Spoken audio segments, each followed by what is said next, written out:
أنا بكلم كل المصريين. ثقافة التعليم اللي احنا ماشيين بيها ثقافة التعليم وليس مناهج التعليم اللي احنا ماشيين بيها. ثقافة التعليم محتاجة ان هي تتطور وتتعدل. كل هدفكم ان الولاد يبقوا معاهم والبنات معاهم شهادات، وبعدين ما يبقاش في فرص عمل ليه.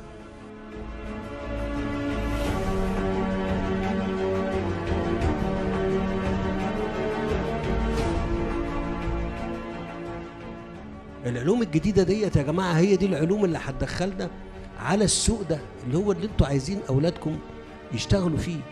لو ما كانش العلوم دي مدروسة وموجودة عندنا في بلدنا، صدقوني احنا مبقاش كده جاهزين لمطالب السوق.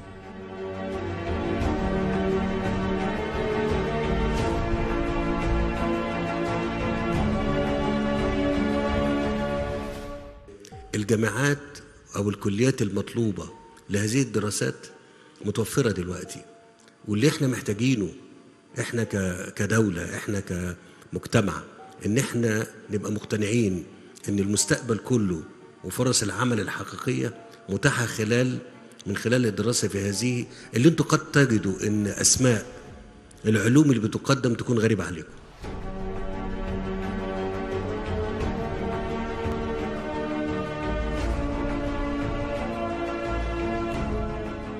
قلنا كدولة ان احنا نخش في هذا المجال بقوة.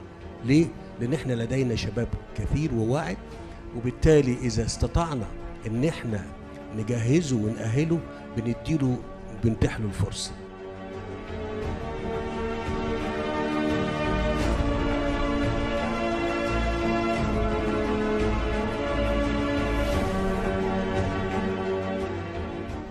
وإذا كنا بنتوسع النهارده في الأطباء والتخصصات اللي مطلوبة عالميا، فبنقول إن الحد الأدنى إن احنا نجهز ولادنا وشبابنا وبناتنا طبعا لأن هم يشتغلوا سواء داخل مصر أو خارج مصر. بإيه؟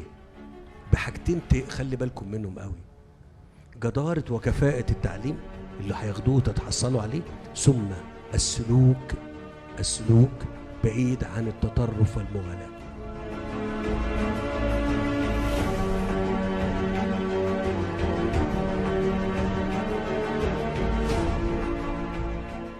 اللي عايز يتصدى لنقاش حقيقي حول الدولة المصرية لازم يكون بنى سياق فكري كامل عن الدولة المصرية.